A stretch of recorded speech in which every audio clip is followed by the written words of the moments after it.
La excavación, cuento de Augusto Roa Bastos. Una incesante lucha por la libertad y la vida. La guerra, los muertos, los túneles, las víctimas y los victimarios, el complot y la frustrada libertad. La excavación, uno de los relatos más representativos del Cervantes paraguayo.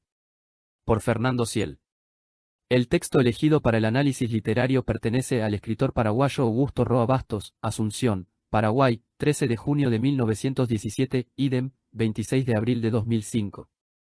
Se trata de un cuento titulado La excavación, perteneciente al libro El trueno entre las hojas, publicado por la editorial Losada, en la ciudad de Buenos Aires, en el año 1953. El trueno entre las hojas es uno de los libros más importantes de Augusto Roa Bastos, es gracias al que el autor paraguayo comenzó a ser reconocido internacionalmente. La excavación, el cuento a trabajar, es el quinto de 17 relatos que componen la obra. Son textos que abordan temas como la dominación política, el choque cultural, racial y lingüístico paraguayo y la lucha de los individuos por la supervivencia. El trueno entre las hojas es una obra que se nutre de la literatura oral popular del Paraguay. A través de los cuentos desfilan personajes sufridos, despojados de libertad y de dignidad. Son hombres violentados, viviendo en medio de la miseria y de la opresión. Roa Bastos, en esta obra, recurre frecuentemente al grotesco como recurso descriptivo, para desde esa perspectiva hiperbólica destacar la miseria y la injusticia. En la mayoría de los relatos, no es el caso de la excavación, una comunidad natural se ve violentada por la llegada de la civilización. Frente a esta situación, la comunidad primitiva no tiene otra alternativa que luchar contra la violencia, la degradación y la esclavitud que trae el triunfo civilizatorio. Las diferentes luchas que se ven a lo largo de la obra van a estar marcadas por la esperanza de los desdichados personajes.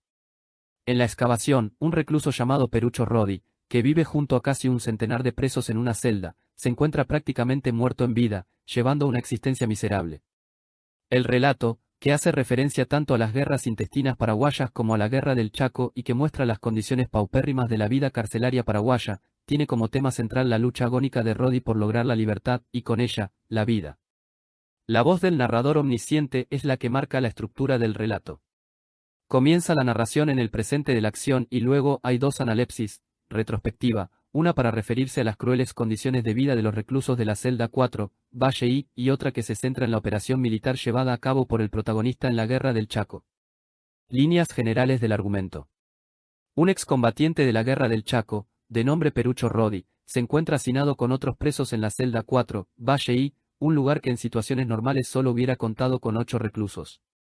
Todos son presos políticos que están allí desde hace 6 meses tras la finalización de una guerra civil. En principio eran 89 presos, pero al tiempo del relato ya han muerto 17, 9 por diversas enfermedades, 4 por las torturas recibidas, 2 por tisis y los otros 2 se habían quitado la vida. La situación infrahumana que viven los reclusos y el deseo ansioso por recobrar la libertad, los lleva a organizarse para excavar un túnel que les permita escapar de la prisión. Turnándose el trabajo cada 4 horas, cada día 6 hombres avanzan 50 centímetros hacia la libertad. Perucho Rodi, el preso protagonista del relato, había sido estudiante de ingeniería y además contaba con la experiencia de haber excavado un túnel anteriormente en la guerra del Chaco. Ahora, con un plato de borde afilado que había servido como un arma mortal para otro compañero de celda, excava el túnel que, según sus cálculos, lo llevaría desde la celda 4, Valle I, al barranco del río Paraguay. La situación de encierro, enfermedades, torturas y suicidios que se nos cuentan en este relato es verdaderamente trágica, espeluznante. La celda 4, Valle I, es un lugar donde los hombres apenas sobreviven sostenidos únicamente por la esperanza de que en algún momento recobrarán la libertad.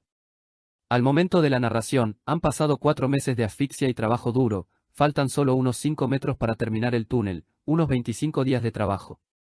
El relato de Roa comienza con un desprendimiento de tierra, que al protagonista, en principio, no le parece alarmante. Pero inmediatamente después se produce un segundo desprendimiento que deja enterrada la parte inferior del cuerpo del excavador. Como lectores, con la descripción que hace el narrador de la situación, tomamos conciencia de que Rodi se encuentra definitivamente atrapado y que nada podrá hacer para sortear esa situación. No hay forma de que vuelva a la celda ni que llegue al barranco, porque la distancia todavía es muy larga. El narrador, en un estilo indirecto libre, comienza a mostrar cuáles son los pensamientos de Perucho Rodi, que no interpreta con claridad lo que le acaba de suceder. Su deseo imperioso por lograr la libertad lo lleva a confundirse y a tener una desmedida esperanza. A medida que la asfixia avanza, el excavador comienza a recordar su etapa de soldado en la Guerra del Chaco. Hay en los pensamientos de Roddy una retrospectiva, pareciera como si el túnel que está cavando el único lugar que logra llevarlo es a donde viven sus recuerdos, donde casualmente se encuentra otro túnel. En la Guerra del Chaco, que enfrentó a paraguayos y bolivianos, en el frente de Gondra, las trincheras enemigas estaban apenas a 50 metros de distancia. Perucho Roddy, junto a otros 14 hombres, cavó en 18 días un túnel de 80 metros, desde la trinchera paraguaya hasta la parte posterior de la retaguardia de los bolivianos. Esto hizo que de esa batalla saliera vencedor, ya que gracias a la estratagema del túnel pudo tomar por sorpresa al enemigo. Los recuerdos de Roddy pasan a convertirse en una alucinación, en un delirio, y el relato adquiere una característica de circularidad. Perucho Roddy no logra distinguir, o mejor, interpreta que las 89 víctimas acribilladas en la noche de Gondra son los 89 reclusos de la celda 4, Valle I. Las caras de aquellos hombres de la Guerra del Chaco han pasado a ser las de sus compañeros de celda, y aquel soldado boliviano a quien ametralla, se le parecía tanto al mismo que lo hubiera tomado por su hermano mellizo. Perucho Roddy muere asfixiado. El túnel no logra llevarlo a la libertad, ni a él ni a ninguno de sus compañeros de celda, es más, será la excusa y la fachada que utilizarán los guardias de la prisión para terminar con todos los reclusos. Cuando los carceleros descubren el túnel de la celda 4, Valle I, se inspiran de forma macabra. La noche siguiente al descubrimiento del túnel, los reclusos encuentran el cerrojo de la puerta descorrido. Pese a lo inexplicable de la situación, no sospechan de una posible emboscada. Salen, encuentran todo desierto, franquean una puerta trasera que daba a una callejuela y caen en la trampa. Son eliminados en pocos segundos por un fuego cruzado de ametralladoras.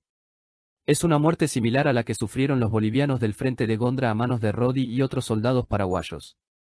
Los jefes de la prisión pudieron tergiversar la verdad ante la opinión pública, contaban con una explicación satisfactoria de los hechos, pudieron mentir con la verdad. Allí estaba el túnel que nadie quiso examinar y que hacía creíble la versión de que los reclusos habían querido fugarse. El relato se cierra mostrando la invariabilidad de la situación carcelaria, ya que se refiere que el túnel fue tapado y poco después la celda 4 volvió a quedar abarrotada, lo que muestra que un ciclo macabro volvió a comenzar. Una pequeña reflexión. Este es un relato que podríamos calificar como típico de Augusto Roa Bastos. En él está implícita la protesta social, la denuncia por las condiciones de vida de los menos favorecidos, la defensa de los derechos humanos y la lucha contra la injusticia. Está presente también algo que se dijo al principio de este artículo, la esperanza del desdichado personaje en medio de una situación completamente adversa. La esperanza está presente ya en el hecho de la decisión de excavar el túnel por parte de los reclusos, pero la vemos también en los pensamientos confundidos del agonizante Roddy. Unos pensamientos que no están exentos de culpa porque antes de su muerte Roddy recuerda lo que lo atormenta, las muertes que carga de la Guerra del Chaco.